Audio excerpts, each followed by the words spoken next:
Trump's IRS just said houses of worship can endorse political candidates. We at Interfaith Alliance are deeply concerned by this effort to make our houses of worship political, especially at a time when more and more Americans are calling for an authoritarian theocracy in our country. We know this policy is not only an extreme departure from what it should mean to be a nonprofit, it's also wildly unpopular. In fact, according to PRRI, 71% of Americans oppose allowing churches and places of worship to endorse political candidates while retaining their tax-exempt status. So fight this policy alongside us, and let's hold the Trump administration accountable. What's winning if you're losing? The Trump administration got 3 big wins today that are all losses for the American people. The IRS is now going to let churchgoers, mega churches, pastors donate, endorse any political person they want. Trump is claiming and threatening he's going to tariff Big Pharma 200%. And then the fucking Supreme Court, Lord have mercy, they done bent over America and poked them from the behind with a mushroom dick, because now they are saying that Trump cutting all those government workers, ending contracts is okay. We're going to dive into how this is killing America and what the Democrats must do to restore our government. It starts right now. I'm up early for the dealers come out. Everybody is outside till the killers come out. You ain't eating, you just act full. I'm impactful. Dozen funerals in a month. I got that full. I will give it to niggas in all rap forms. Ignatius out right now on all platforms. That's right, ladies and gentlemen. It's me, Lamont. Please subscribe. Beacons.ai/politics of being black. There you can find every one of my social media channels, all my podcasts, all my YouTubes, all my TikToks. Having said that, because this stuff is so sad for us, I'm going to let you guys listen to me while we go over the Superman trailer, but I'm going to tell you what's going on in America. But maybe you can enjoy the visuals of Superman, because, ladies and gentlemen, there ain't no Superman coming to save us. And first thing on the agenda is exactly what is going on, where the IRS is now allowing churches to endorse political candidates. Ladies and gentlemen, this is just horrible. Number one, it violates separation of church and state, because basically now churches can act as little political machines. Opens the door, ladies and gentlemen, for all kinds of religious influence over secular law, which we're supposed to have a separation of that shit. Republicans and white guys since the beginning of this country have been using religion to lower people's critical thinking, to lower people's logic, so that they can control you through religion. And if you feel bad about doing something against God, they themselves put themselves in positions of power so that it feels like they're God. It also is going to create an unfair political advantages. Churches are tax exempt, for those of you who don't know. Now they can campaign like PACs, ladies and gentlemen, without financial transparency or accountability. Of course, this is going to make more communities, more people polarized. And I'm so tired of Republicans saying that we have a divided nation when they refuse to call out why the nation is fucking divided. It ain't because of Democrats, ladies and gentlemen. It's because of Trump. Then you're going to start having these corrupt religious spaces. Worship services could turn into fucking Klan rallies in the middle of the night. People seeking spiritual guidance might be getting political propaganda. Well, that's been happening anyway. That's going on right now. And the other thing, wealthy megachurch is probably going to dominate. They're large, politically connected already, and they have the ability to sway entire districts, silencing communities and people that don't believe in their religions. Ladies and gentlemen, you have got to demand that the IRS put the Johnson Amendment back. This is what was protecting the United States from this type of bull jive. And now the Trump administration, acting on Project 2025 or whatever the hell they want to call it, has now decided to do it. If you're hearing this from me, please go talk to your leaders of worship at your church so that you can know that they're not going to be taking part in this. Ironically, me and my wife at one point in time went to a church where a guy verbatim quoted and I do mean verbatim quoted, Rush Limbaugh, and that was the end of us going to that church. Now let's get on to the next issue, ladies and gentlemen. Shout out to my boy Emergency Awesome. He's the one that did this clip for Superman. His YouTube is banging if you like superhero reviews and that type of thing. His link is Emergency Awesome. Let's now go to the Supreme Court, dicking over America with Trump's penis. I can't believe I'm actually reporting on this. We have some breaking news. The Supreme Court just gave President Trump the green light to fire tens of thousands of federal workers and to restructure the government as he sees fit. In a 6-3 decision, the court sided with Trump's push to expand presidential power, allowing him to move forward with what he calls Schedule F, a plan to make government employees easier to fire and replace. Trump says this will drain the swamp, but critics warn it could politicize the federal government and undermine critical services like Social Security, Medicare, and even veterans care. It could also mean the end of nonpartisan public service, turning government jobs into loyalty positions dependent on politics. The ruling hands Trump one of his biggest victories yet in his plan to centralize power in the White House. And the consequences, oh my God, the consequences could affect every single American who relies on federal service. I'm going to do a YouTube deep. Well, that's enough of that, ladies and gentlemen. Let me break this down for you a little further. This right here destroys essential public services, ladies and gentlemen. These layoffs Trump has already done in conjunction with old Muskie Muss. They're going to cut agencies like the health, the agriculture, Veterans Affairs. The VA is already short-staffed as it is. It's going to delay food assistance. Rural hospitals, kiss that shit goodbye.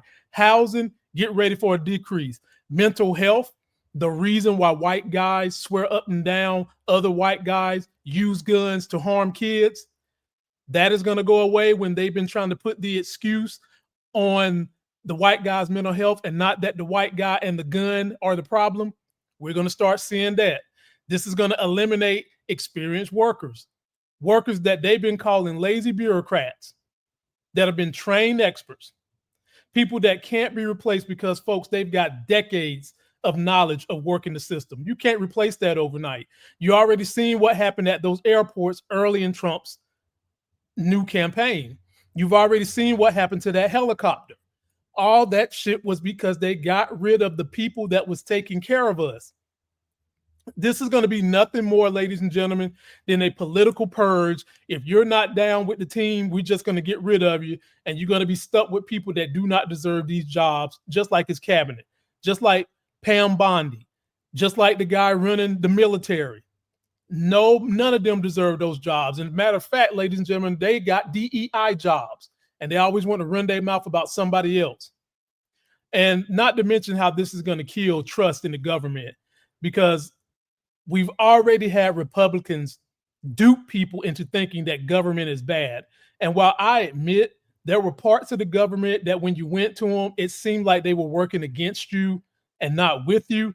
But there was great parts of the government that protected us. It kept us whole. It kept us in line. It kept us with a safety net. It kept us out of trouble. And now you're going to get rid of all that shit and possibly be beholden to whoever is in office. I mean, look, in this situation, all you can do is call your representatives. You can support organizations that are going to be fighting this. And folks, get involved in your local government. Fight, fight, fight. I know that this seems hopeless. I know that it seems like he just keep getting wins. But ladies and gentlemen, I'm here to tell you, this is not the end. And last but not least, Trump decides he is about to tax the hell or tariff the hell out of Big Pharma. Take a look at this. Trump's new 200% tariffs. Trump is now targeting the pharmaceutical industry, aiming to implement a 200% tariff in both finished pharmaceutical products and active ingredients. Of a little fun fact, India and China contribute almost 75% of America's pharmaceutical supply. And while these two countries are obviously the primary targets for these tariffs, any country involved in pharmaceuticals will be tariffed as well. Trump claims that not having pharmaceutical independence is a national security risk and aims to move the bulk of production back into the states, as well as renegotiate the current pricing with the remaining foreign suppliers. Now, when is this going to happen? These tariffs are set to implement by August 1st, 2025, giving only around 4 weeks from today for countries to renegotiate their deals. Also, an 18-month phase-out program has been made to help manufacturers reintegrate production back into the States. The pricing, since all these tariffs and stuff, estimates claim a 12 to 13% short-term increase to prices as manufacturing moves back into the States during the phase-out. So, there's my info. There's my sources. What do you think? Let me know what you think in the comments. Thanks for watching. Bye. I'm going to do you one better. I'm going to tell you what I'm thinking right to your damn face. Ladies and gentlemen, this is nothing more than Trump being Taco Titties Trump. He got the name Taco because he chickens out of all these things. Let's hope that this is another one that he decides to chicken out on. And the reason being, ladies and gentlemen, is because we're already dealing with skyrocketing drug prices. A 200% tariff means that more Americans are going to get pinched drastically. You remember that sleazeball Martin Shkreli or whatever his name was that tried to increase insulin? He didn't even try to increase that shit 200%. That's what Trump is about to do on insulin, antibiotics, cancer. And folks, I've lost 3 people in the last 2 years that I really cared about to cancer, and I'm sick of it. And now you're going to make it even harder for you to get care.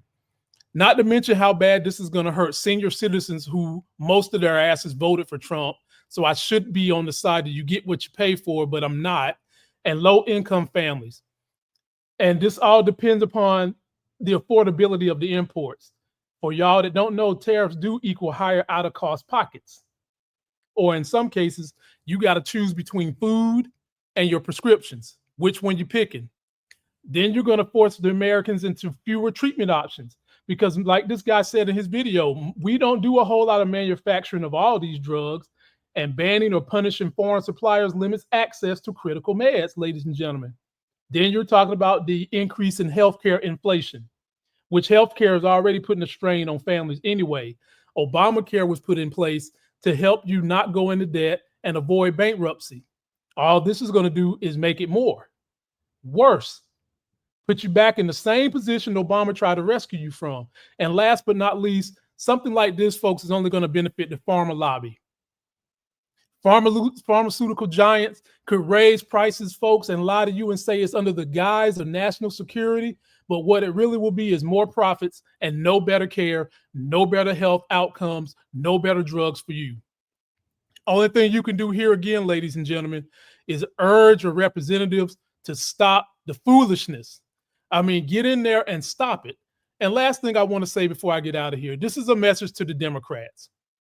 And it might sound like I'm anti-democratic to you guys, but I'm not. Democrats, is this enough for you? The Republicans cheat, lie, and steal to win. You have got to start doing something similar to that. Because look how far this country has gone back with you guys trying to play center field politics, trying to do everything the right way, trying to be an example. And it's gotten you to the point where we're about to lose democracy. From seeing them gerrymander to put these crazy barriers in place to allowing people to vote, making people have 20 different IDs. You're getting ready to let Trump put a 200% tariff on pharmaceuticals. You're about to allow the IRS to let the crooked ass churches with their mythical powers and their magic sway people. And then on top of that, you got a rogue Supreme Court. I'm proposing to come up with something I'm going to call the Black Pack, where it's going to thwart what Project 2025 has done. And the first thing Democrats need to do when they get control of everything, that president needs to sign an executive order to increase the Supreme Court. Because as much as I hate cancer and what it does to human beings' bodies, the Supreme Court is doing the same damn thing to the American people. A 6-3 ruling, ladies and gentlemen. 6-3. People who don't care about other Americans. The next president that's Democrat needs to push the helm the same way Trump did, because you're going to have a whole lot of stuff to clean up. And your number one stop is raising the number of Supreme Court justices so that Democrats can put enough in there to thwart what this court has done. And if they try to sue you, so what? Run the clock out like Trump has been doing. Run the clock out like Republican has been doing. Who gives a damn what they say? They have showed you what they really mean. And so Democrats, stop trying to play nice, stop trying to be heroes, and start being a little bit more of the anti-villain so that we can get shit done. That's going to do it for this video, ladies and gentlemen. Please don't forget to like it. Share me with all your friends. I'm trying to bring you guys the politics of the day and break it down so that you can understand it. Follow me at all my locations. There's my link, beacons.ai/politics of being black. I'll be going live tomorrow with a legend of talk radio, Britt Whitmire. And then Thursday at noon, I'll be going live with the mayor of my city. And that'll be the Claremont show. So come on through, check us out. Share me, join me. We can fight back, people. Don't be discouraged. I'm out.